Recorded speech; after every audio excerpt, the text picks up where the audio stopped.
Okay, it's 1 minute to the start. We do at least have a quorum. We don't have the other two commissioners here yet, so.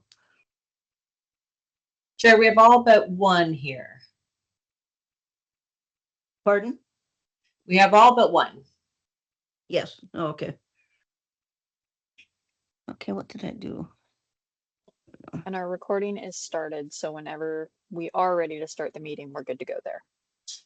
Okay, thank you.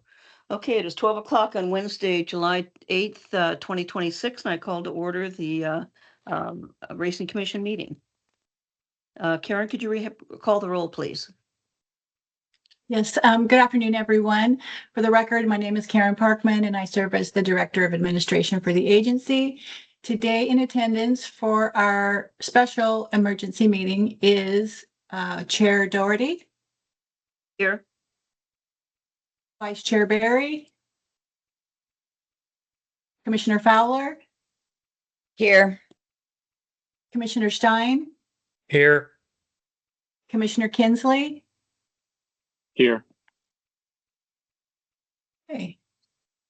So we'll just, if Commissioner Barry checks in, we'll add him into that roll call. Okay, great. This is a special meeting for the Oregon Racing Commission to deal with one piece of business. And so Director Wynn, Chair, would you're you on like mute. to? No, I'm not.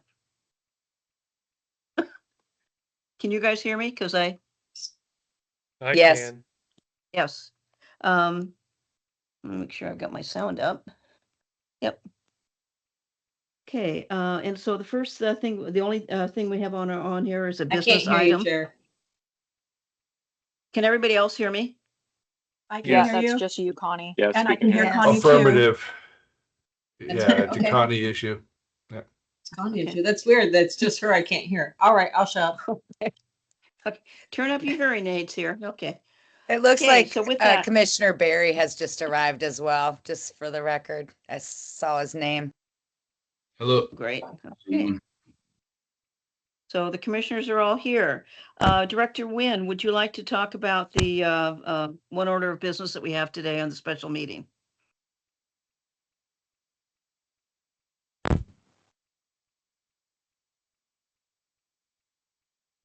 Are you frozen or can you not hear me again? Hear me at least. Yeah, I can hear you. Okay, I will talk, but I can't hear you, so I'm going to rely on Micah to relay anything via chat to me right you. now. So I wanted to just give you a summary of the order and the opportunity to ask any questions. And again, hopefully I can hear pretty soon, or this will be kind of boring. We have asked for an emergency bill. I think you all are aware that we've had some positive EIA cases. EIA is a substance that spreads much like HIV or something else. Spread you by a vector, but it's much more common from poor sanitary conditions. Let's just put it that way.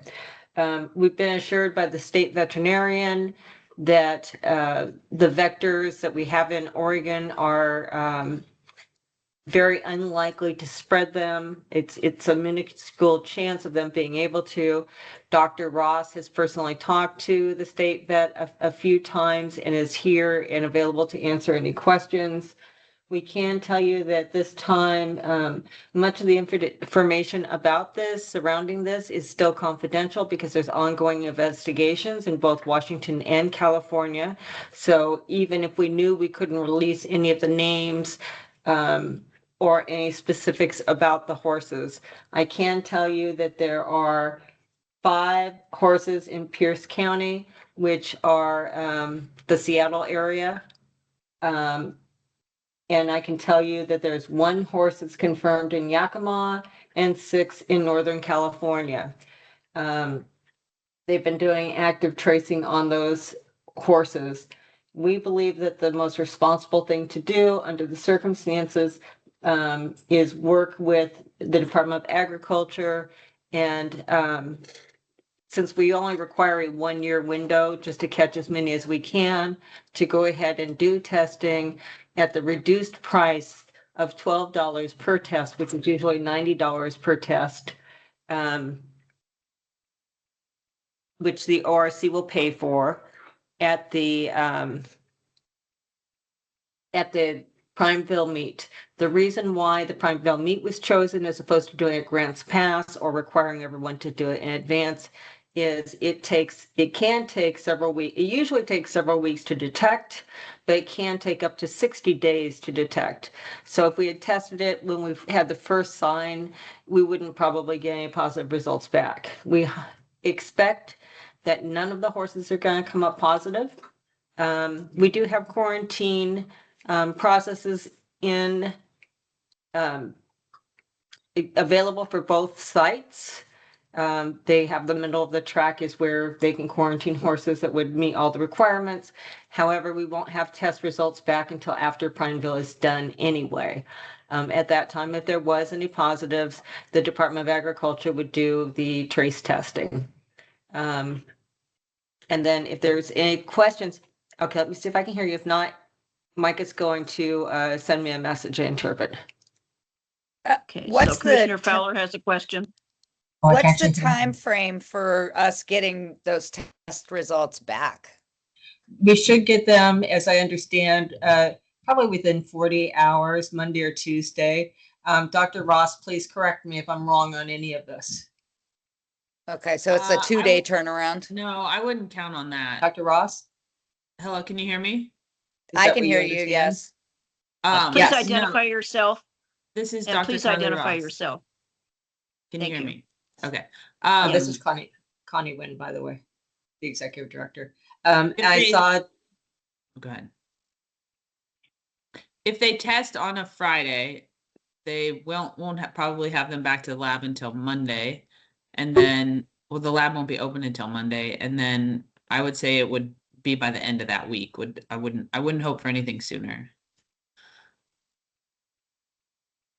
with that said, we don't have any further testing, and now I can actually hear you, which is wonderful. We don't have any additional racing until the 5th of August. So there's a nice break in between that gives us a couple weeks to find out for them to do whatever they have to. Again, we don't anticipate any positives. Let's see if it was anything else I wanted to cover in this.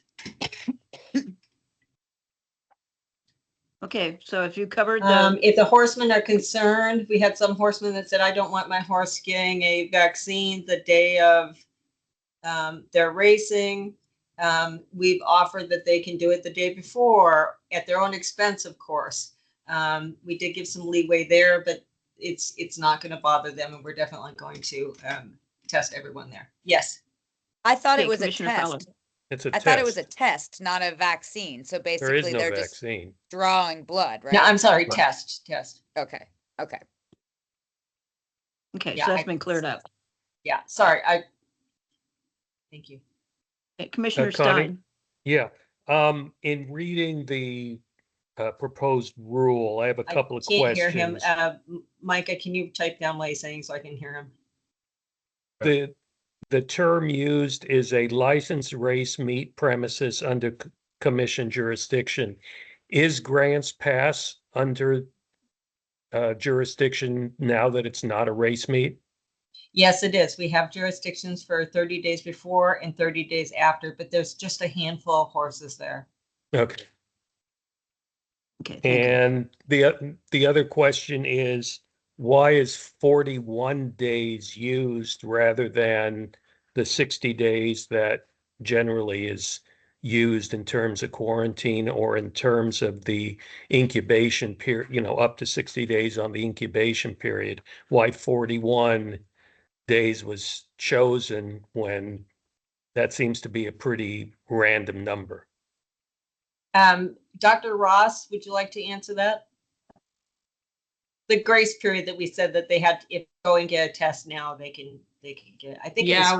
that was basically 2 months. beforehand. We counted back 60 days from, when did we count back from? No, I can't remember. But yes, we used the 60 days. It just, that's how it worked out. In writing the rule. If she's talking, I can't hear her. Carly, was that, We- was that 60 days from the Eastern Oregon Livestock Show dates? No, it was 60 days. It was, but what we had decided was it would be 2 months before, basically 2 months before the date that we were going to do the process. That means if they just got it done or they got it down after we had this notice. We wanted to make it, I'd initially thought we'd even do it closer, but Dr. Ross was pretty confident that that was a safe amount of time. Okay, commissioners, other questions? I do have one. I would assume that the purpose of this ruling is just, I mean, if there had not been outbreaks in Washington and Oregon or Washington, California, we wouldn't have to worry about this. But because our racing season's coming up and there were positive tests in those 2 states, and we have some horses that race in all 3 states, that this is the purpose for this ruling or this proposal. Better Correct. safe than And sorry. That's Correct. correct. And Dr. Go ahead, Dr. Ross, you can explain the consultation you went through. Yeah, no, I talked with Dr. Schultz, and you know, we could do nothing was one possibility, because they are tracking horses backwards, you know, from the ones that have come up positive. But the way that this disease can just it can hide for a long time. And having a Coggins test, you know, horses could show up with a very fresh Coggins test and they could be positive for the disease, or they could have it, you know, pushing a year and be positive for the disease. So it's something that's kind of hard to really, you know, completely eradicate this disease. That's why we have Coggins testing, because there's horses that can be positive and not show any signs, and act completely normal. And so we're just trying to kind of get as many horses tested at one time, increase the number of tests that are, I mean, the only way to eradicate this disease is just do more Coggins tests, require it for more things. And so that sort of was the thought process here. Okay, thank you. Any other questions, concerns, Commissioner Stein? Yeah, no, I just wanted to say also there's been a positive case in Nevada and positive cases in Texas and Colorado. So, I mean, it's and even up in Manitoba. So, I mean, that's, you know, let's say recently, I mean, within this calendar year. So, you know, it's not unheard of in lots of places now. Yeah, and I found out recently that, you know, the border between the US and Mexico has been closed for horses for the last year plus. And I imagine that, you know, people are coming up illegally, or horses are coming up illegally and not having the normal tests. So I'm guessing that that's a whole, you know, a reason why there's an increase in uptick. It's just, there's not the same regulation when it's not happening legally. That's sort of a possibility for why this is happening. Okay, thank you. Other questions? Concern? Before we've, Director Nguyen, before we vote on this, I know that there's been some public comment submitted, and and there's some people here on the line. So I'd like to open this up to public comment, and then we will vote on the proposal that we have in front of us. So does that sound okay? Okay, so we have some people open for public comment. If you could raise your hand on the computer, I will recognize you if I can find you. Do we have any comments? Okay, Mr. Lowe, you've got your hand raised. Looks like Rod has a comment. So Pardon? my Yeah. question is, And please identify yourself for the record. this is Rod Lowe with Grants Pass Down. My question is, so every time a horse comes up positive in another state close to us, we're going to test all of our horses? Commissioner Nguyen, or Director Nguyen, do you have an answer for that? I think that there's probably more to this than meets the eye. Again, this is still under investigation. I know that the consultation that happened with Dr. Ross and his consultation with the higher ups thought that there was extra need in this particular case. I don't think that we would normally do that. I'm sorry for the vague answer, but again, a lot of this is still confidential. This is Yeah. Dr. Ross speaking. No, that's not going to happen. But moving forward, if we have so many positives, we're going to have to decrease the time between Coggins tests. If it's everywhere, then it's going to be required every 3 months or every 6 months, and that's just the way. I mean, we're going to have to protect the horses. But, Yes. but we're acting like this is COVID. We're acting like this is an airborne. No, we're not. We're not acting like this is COVID. We're acting like this is what it is because there's still horses racing, and yeah. If we were acting like it was COVID and acting like we did in 2020, then racing would be shut down between horses. Well, racing, yeah, it's just that this has been around for a long time, and that's why we test for it. And we have all kinds of other activities at these fairgrounds that don't get tested for it. You got all kinds of rodeo horses and everything that don't test for it. And I feel like we're getting singled out here in our industry to get tested for it, when I'm not even sure any of these cases have anything to do with racing. I mean, one way to look at it would be to say we're getting singled out, or another way to think about it would be that we're being proactive and protecting our horses more than they are. But we always have been doing that. Well, we're doing it right now when there's a threat in a specific way. I guess I don't understand the threat. There's no horses in Oregon right now that are positive. There's no horses that have been tested that have All shown of our up. horses have been tested in Oregon. They all have That's- Coggins tests in Oregon. At some point in the last year. Yes, that's correct. Yes. Uh-huh. But if I can add, and I'm on the commission, I'm certainly not, I'm the furthest from being an expert or even knowing about this. But it just seems to me that this is something that if I was a horse owner, I would want to make sure that there was as much preventative concerns and that, you know, granted, I could have had my horse tested a year ago, but they've been in Northern California, they've been in Washington. And so I think, to me, it's just something that's preventative. And it's another layer, but it's a layer of safety, not only for the horses, but for the rest of the horses also. Followed by pound. Okay, so whatever. Okay, Commissioner Fowler, you have your hand up? I do. I have a question for Rod. From the horseman's perspective, if the commission's going to shoulder the cost of the testing, is the issue the inconvenience, like, or that it's overly intrusive? I'm just curious if it's to no cost to the horseman. Right. I think a little bit of both. I think the horsemen are, you know, they're going to be during a race meet that they're going to have these horses disrupted with by having testing done to them.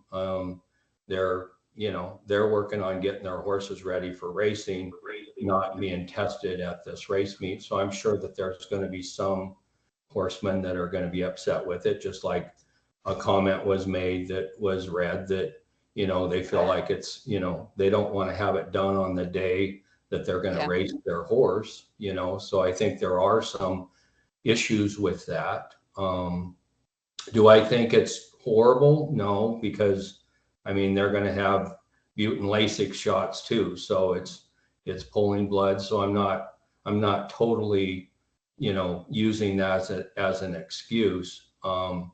But there is going to be outbreaks all the time. And I just don't want this to be over and used and over abused for our horsemen that are already doing the right thing.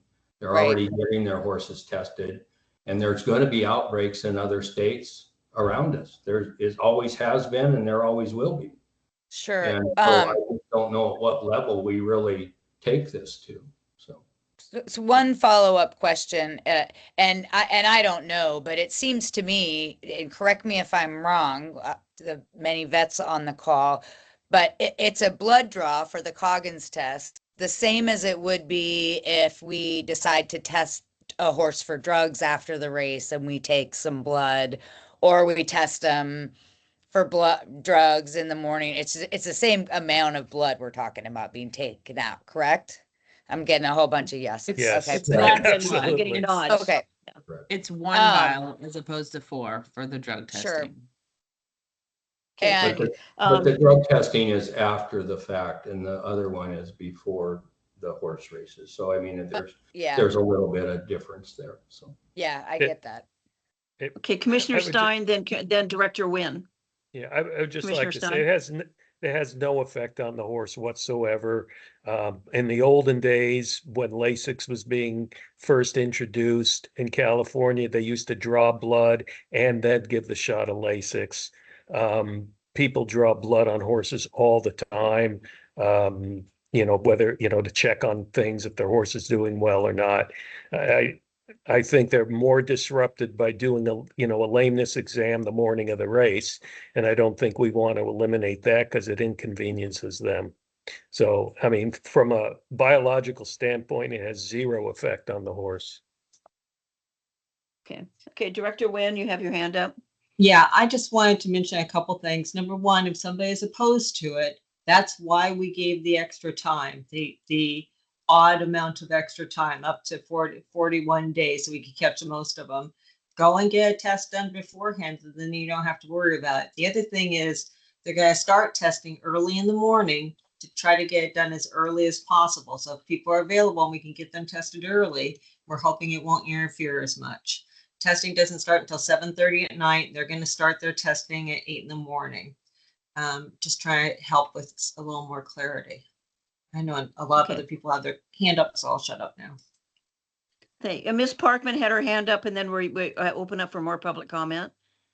It's okay. Actually, Dr. Stein answered it. Okay, thank you. Do we have other public comment? Please raise your hand. My name is Ben Root. I'm on the phone. I'm not able to raise my hand, but I'm happy to get in Okay. line. Thank you very much, Ben. Please go ahead. My name is Ben Root. Thank you for your time. I'll try to make it as brief as I can. I'm here as an HCPA executive member, a horse owner with interests, and a practice manager of one of the largest private practices in Oregon. And I hold a lot of respect for what you guys are trying to do, but I have some concerns in kind of the way we're doing it, kind of like Mr. Lowe did. Oregon maintains a 12-month, and I mean, we were 6, and we've talked about 6 and 12 and this and that. Implementing a 41-day requirement for racing seems disproportionate, and it does feel like singled out. It's impossible not to. I just sent 5 horses to Canada last week, and they only require a 6-month. As far as I know, and I could be wrong, I've checked, and on Washington Departments of Ag site, they said there is no reason for horses and owners outside the quarantine to alter normal activities. Washington themselves is not making it as big of a deal as we are. And I mean, I guess that's my concern. And my question is why? And if we're concerned about protecting the population, then why are we doing it after horses are arriving at Prineville from Washington, Idaho, Montana, California, et cetera, et cetera?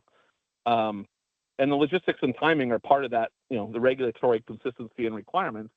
They were all there at Grants Pass a few weeks ago. Now we're waiting for more horses to come in from more places to Prineville. I do believe I send tests to the ODA lab all the time, and it is a same-day turnaround. I understand in this circumstance we may be submitting 100 or 200, and they probably can't run them all on the same day. But it is typically about a 3-hour test, I believe. But yeah, no, that's my question is why are we being singled out? Why are we not, if Oregon is worried about it and Dr. Schultz was worried about it, why aren't the rodeos? Those horses move more in a week than our race horses move sometimes in a year. We move our race horses 4, 5, 6 times a year. They're literally in 4 or 5 different grounds right now in a week. And I'm just really frustrated. I understand the intent. I support the commission. I love Oregon racing. I mean, you can hear that in our passion. But to be singled out, and if there is a threat, why we're waiting until we're there? And then I'm a little offended that, you know, the horses that don't want to be tested on Friday can just, you know, pound sand and test before that. I do believe, and those that are around the racehorses every day, they start getting shots in the morning and they think they're running that day. And the unique setup of Prineville being at night, you start drawing blood or taking shots in the morning, a horse could, you know, potentially reduce water intake, tie up, colic, run the stall, whatever, thinking that they're in. They're going to know something is up. And I was hoping that if we are going to maintain this requirement, which I'm with Mr. Lowe, I still don't understand why we're making a bigger deal out of it than California and Washington. You know, why the horses in on Friday can't be tested on Saturday. That's my Okay, piece. thank you. for listening. Director Wynn had her hand up, and then also Karen Parkman did. So Director Wynn. Yeah, I you can just also want to answer say this that question. one thing is we can't test. The Department of Ag is only available on one day. We actually thought about trying to do it the 4th of July, but for a number of reasons, and the fact one of the main ones was they're not going to do it on a weekend. So to get the greatest number of people, that's why we're doing it that Friday. The second thing I want to offer is I want to clarify that this is a one point in time where we're trying to get the most horses possible just to find out where we are. If we do all that testing and nobody comes back positive, we're not going to continue with the 41 days. It's just to make sure that we are safe with the animals that we have. I hope that helps. So Karen? the 41 Thank you. days, this is Dr. Ross. I went back. The 41 days is we counted back 60 days from the beginning of Tillamook. So it was thought that if somebody gets a Coggins on June 6th, I believe it was, they'll be good through Tillamook.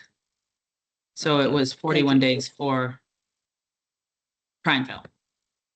Okay, thank you. Ms. Parkman, you had your hand up. Yeah, thanks. So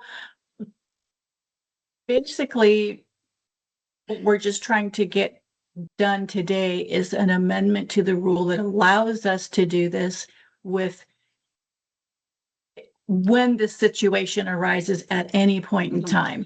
It doesn't mean that we necessarily are going to do what we want to do this time every time.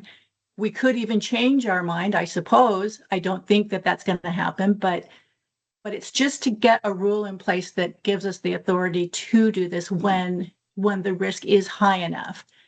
And anybody can go have their horse tested. We were just trying to find a way to keep the burden of the cost of it off of the horseman, because we recognize that it's just another expense. So that was just all I wanted to say on that. Thank you, because when I read over the rule changes, it looked like it dealt more with, you know, this is a situation that is happening now, could happen later, maybe it won't happen, but was the idea that we would take the financial burden off the horse people to because of something that we've done. And so I appreciate the clarification of the rule on this, because the rule's already in there. It was just to try to deal with some of the situations we're having coming from the other states. Okay, any other Brenda, public again, may I comment? ask one clarification regarding the statement that was put out by the ORC? If you could identify yourself, please. Yeah, it's Ben Root again. So Okay, thank in you. the statement that was put out by ORC, that they said that if a positive, or I forget the exact terminology, I don't have paper in my hand anymore, I apologize, a non-negative was found, that horses in 200 yards of each direction are at risk of being quarantined. And so this kind of goes back to sort of the gotcha for racing. If one is, and in Oregon, EIA is not really well known to transfer horse to horse being across the wall from each other as much as other human interactions. What happens with the positive test or non-negative, inconclusive tests? What happens to the horses? Because 200 yards in any direction is basically the whole Prineville backside. Okay, Dr. Director Rossi. Yeah, so Dr. Schultz talked to a higher up vet at the USDA and was assured that it would not shut down the whole premises, and it would be horses in close contact, like those owned by the same trainer likely. Okay, I appreciate Okay, that. thank you. You can understand Yeah. my concern the way it was written, but that makes a Yeah. lot more sense. Thank you. Yeah. Sure. Yeah. We understand. Okay, any other public comment? I'm looking for raised hands. Okay, I don't see any. David Nelson did other have his public hand comment? up. I'm not sure if he still wants to talk or not. Pardon, I don't, who, I'm sorry, I didn't see it. Mr. Nelson, did you still want to say something? No, I think it's been fairly well covered. I think, though, that the commission has to recognize that there is the perception among the horsemen, most of ours are Hispanic, or a lot of them, is that they're just being regulated to death, as they did in California, where all of the Northern California fairs have closed. Most of the trainers of the big stables have moved away from Los Alamitos in Southern California. And so I think the commission needs to be just aware of the fact that there is the perception of overregulation, as Mr. Lowe stated, from any other horse activity, that stay away from racing because you don't have a chance, you're being regulated to death. So that's I think the we can all understand the concern about EIA as being a it's kind of like brucellosis in cattle. We've had Oregon's been brucellosis free for some 25 years, I think, but horses, as Mr. Lowe stated, move all over the place. I've got one in Wyoming now. And so you have a lot of concern among the horsemen that now we're going to force our members out to the match racing circuits rather than to the regulated industry circuits. Okay, thank you. Commissioner Fowler, you have your hand up. I have another question for the horsemen, and I guess whoever wants to respond. I'm trying to think about how I want to ask this. Moving forward, let's say in a hypothetical situation, there was direct knowledge that horses in Oregon racing could have been exposed to something. And we were able to articulate, I'm not saying that's the situation here. I'm just thinking hypothetically, and we were able to articulate that. Would the horsemen feel less, I guess, offended by the Coggins testing out of order? Anybody? Well, if I understand you correctly, you're saying if it was possible to identify a direct threat, would we then not be as feeling singled out and stuff? Yeah, and I think that's a true statement. I mean, I think anybody sees it. You know, most of this is just, you know, everybody that's commented is kind of worked around the same subject. You know, you can call it overregulation, call it this and that. You know, everybody wants to keep everybody safe, but we got to be careful to do it in such a way that we don't put out the wrong perception. We want to protect, but we don't want to act like, okay, we're just not even going to let you guys be in business. And in the race day, you know, I know it doesn't come across as important in this situation, but the race day has a very specific schedule, and whether it's anytime you do this kind of thing, you're altering that schedule. I know you're doing everything you can not to, but when you're back there on the backside on race day, things do run according to a certain plan, and especially at the fairs, because you got to bear in mind that you don't just get to go worry about your horse running that night. You've got to go to the enter, you've got to go through the draw, you've got to do all that stuff. And plus you got to take care of your horses, feed your horses, clean the stalls, all of that. So, I mean, it's not like, oh, we got a lot of free time, go ahead and test. So anyway. Well, what if it were, to answer that last point, what if it were done at the same time as when the horse is getting vet checked? It's just one more thing the vet's doing there. The horses are getting a little bit of flex, trotting, feeling their legs. I mean, could it be, I appreciate your point, but could it be done in such a way to be the least disruptive to the horse's normal schedule? I guess and probably Ben's better to answer this than me, but from a vet standpoint, but I mean, the less you disrupt, the better you are. Fair enough. Fair enough. Yeah. Okay, thank you. Mr. Lowe?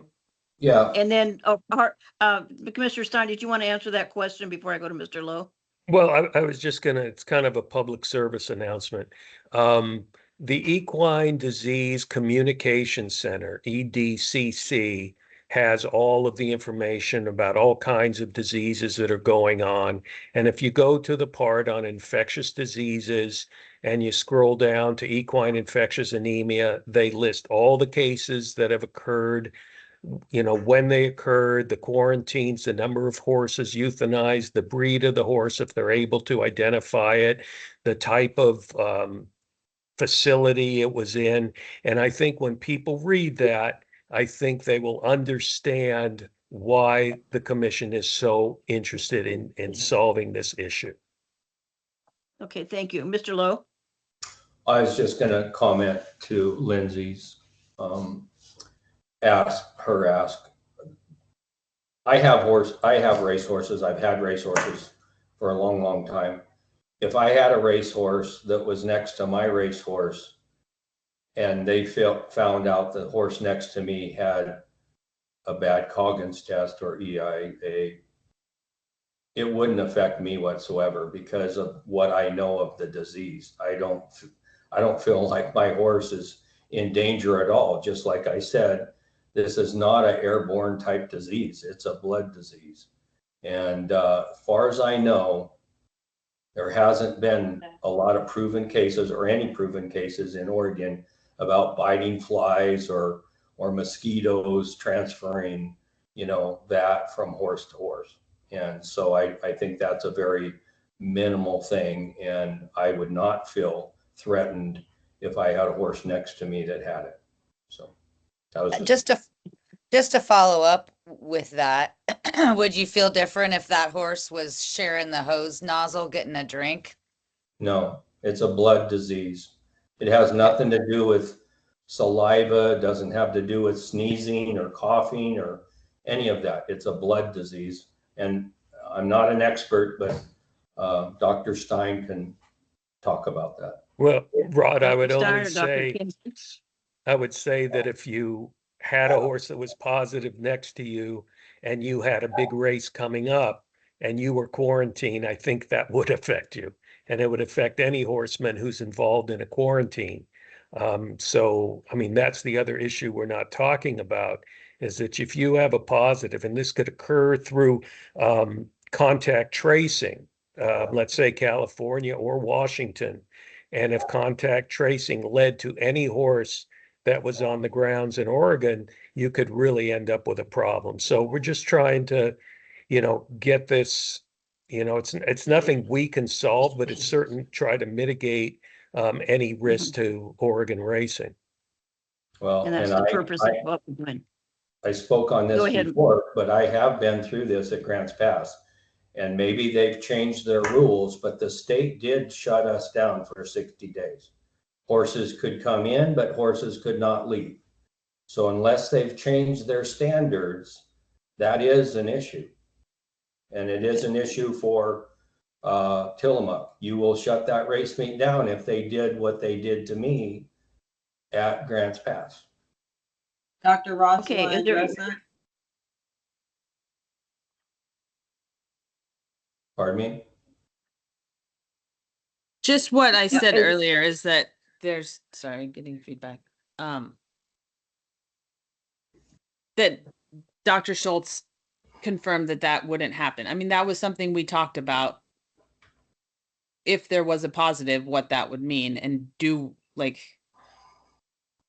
you want to test in light of that? Because it could ruin the rest of the season. And he followed up and got more information and found out, sorry, I'm making lots of noise over here.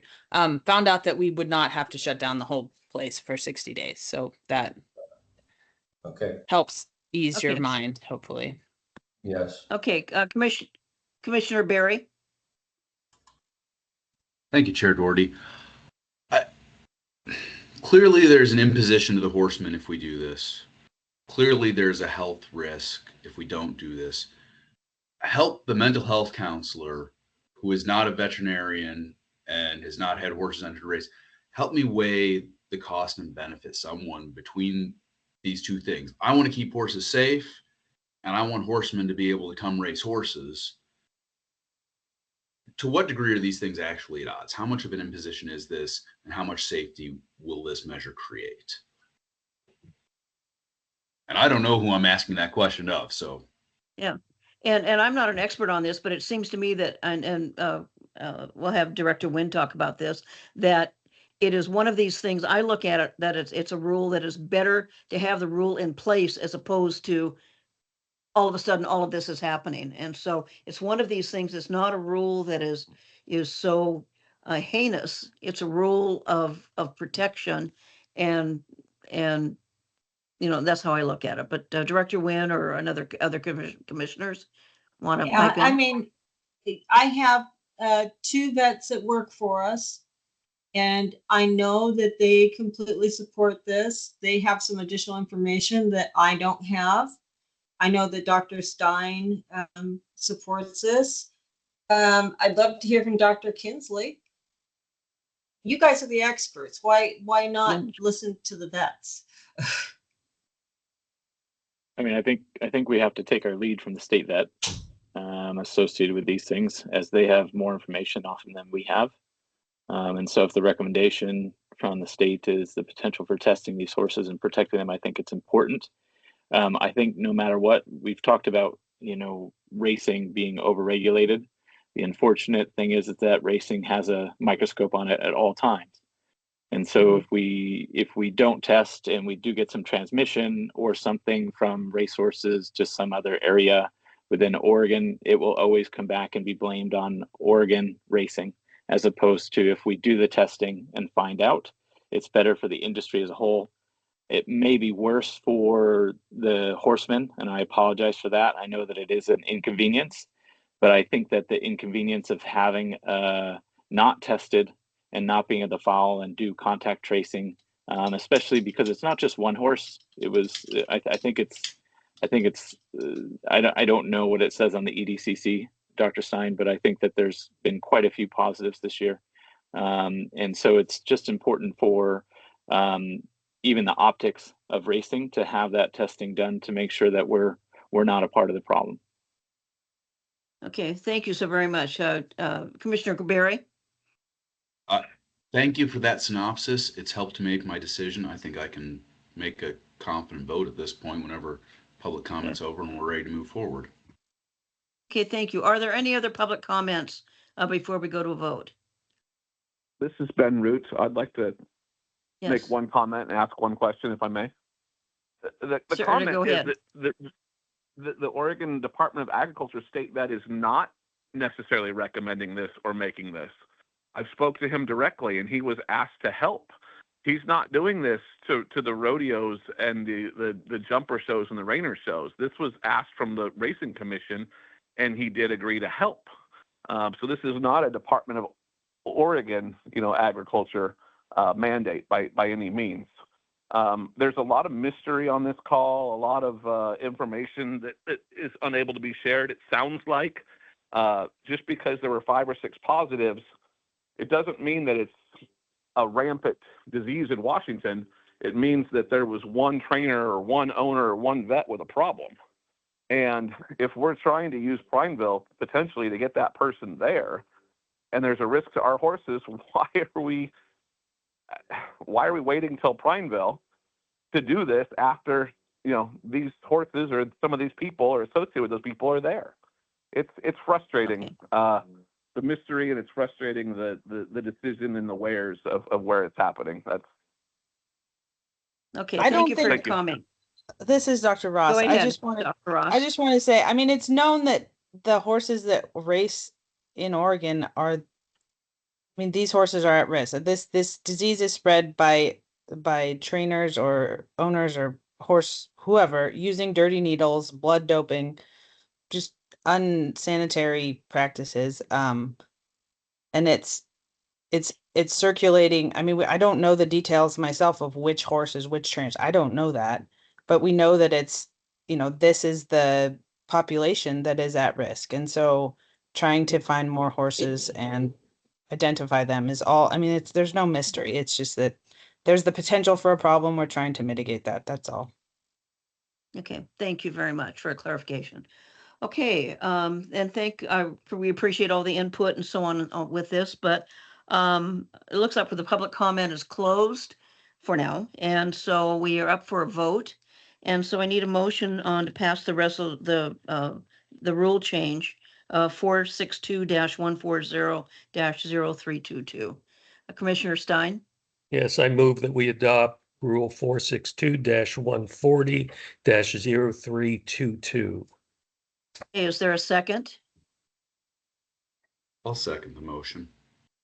Okay, Commissioner Barry seconds the motion. Is there any discussion? Administrator Parkman has her hand up. I just wanted to clarify, is this motion to approve the amendment to the existing rule, or is it to approve adopting the whole new rule? I just want to make sure that. So just Go to ahead, clarify, Commissioner. I had initially made a whole new rule. Karen simplified it. I said, yours looks good to me. They went on and sent both. The simpler one is just amending the current one, but either one's fine Yes. with me. You've got your choice. Yes, that's what was presented to us. Okay, commissioners, you have any questions on that? Okay, seeing none. All those in favor of the motion, please say aye or raise your hand. Aye. Aye. Aye. All those opposed? Okay, the motion carries. Okay, with that, we have no other business for, Commissioner Stein? No, now that we pass this, I was just going to ask Connie about the procedures to implement it and basically Thank you. the bookkeeping aspect. Because I know when I was doing Coggins, we have these big old forms and you got to fill this out, and I hated to do them because you had to put in every little thing, owner's name, where it's located, all kinds of stuff. Do we have the staff in order to take care of the bookkeeping aspect of this? Sure. This is a really good question. And Dr. Ross has been in close communication. I also want to, as long as I'm talking, I want to apologize for the initial miscommunication that this was a mandate from Department of Ag. That came from me. I did not directly talk to them. This was a conversation that they had and a recommendation based on the information that they had. They thought it was a good idea to move forward. So I apologize if there was miscommunication. They are highly supportive of this idea, and they are sending staff out to do this. Dr. Ross has exact numbers, but I think they have like 3 interns and 2 vets or something coming out. Plus, we've offered, if it helps, to have our vets assist as well as our vet techs. It will take a long time to do all the horses because there will be quite a few there. Dr. Ross, do you want to add anything to that, or does that pretty much cover it? Just that Oregon has its own digital Coggins with pictures, so hopefully that will. Yeah, Dr. Schultz has a plan that one person will go ahead and do the paperwork, and then a vet will follow and pull blood. So hopefully it goes smoothly. Okay, and that was an excellent question, Dr. Stein. I appreciate that. Director Wynn? I just want to add, I want to really compliment the Crooked County Roundup for their preparation on this. They're in the process of getting us a detailed map. They're going to have both the horse's name and the trainer's name on each stall. They're getting all of the outriders tested the week before, so we'll have all that paperwork. They're really doing a good job of trying to organize it. And I also want to really thank Dr. Ross for her work on trying to make sure that we're prepared and have all the information we can. Again, I know it's not perfect. I know the horsemen don't love us for this decision, but I highly support the work we're doing. I think it's the right thing to do. That's all I'm done. Okay. Okay, thank you. Okay, so commissioners, I thank you for meeting on such short notice and all of the input that we have. And so with that, the meeting is adjourned. Thank you.